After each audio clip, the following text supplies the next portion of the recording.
Good morning, Codger Biker here. First up, total disclaimer, do this at your own risk. KTM clearly tell you what to do if the check engine light comes on.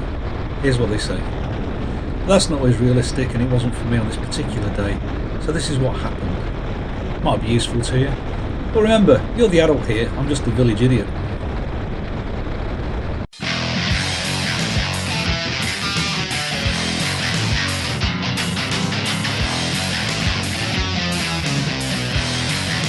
We take it for granted that when you start the engine, the idiot lights go out.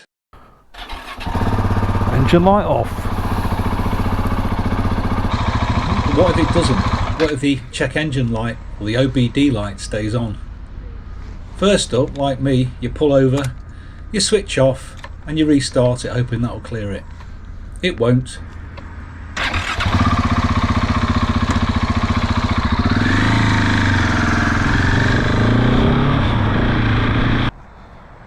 As the OBD gives you no idea what the issue is beyond the light, it's hard to know what the issue might be. A loose wire, something broken, or has it just tripped over itself?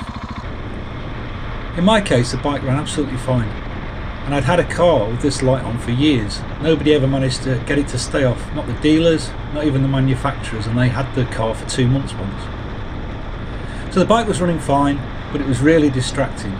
Stop start was useless, so I went home. I looked around online, couldn't find much, but I did find this gadget, which looks good if you're running a garage and you want to clear these lights quickly. But I already had an OBD2 reader thing, and in any event, clearing the light won't be much use if there's a real issue. It'll only come back on.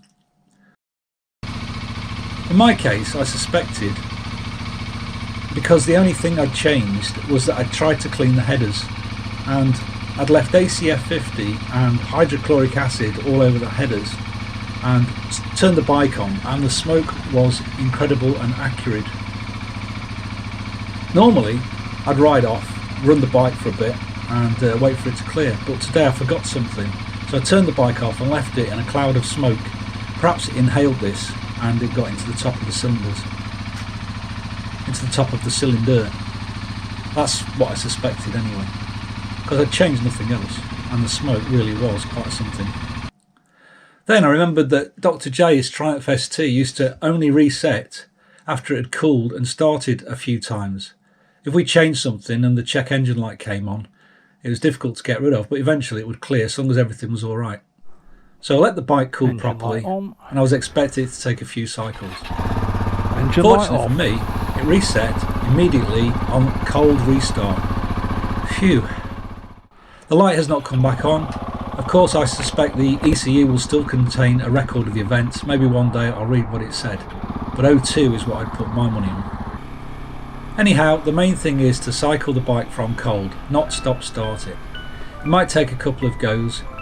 Obviously, if there's a real issue, the light will remain on, in which case, see the KTM advice. And in any case, it's nothing to do with me, what you choose to do. Codger Biker is out.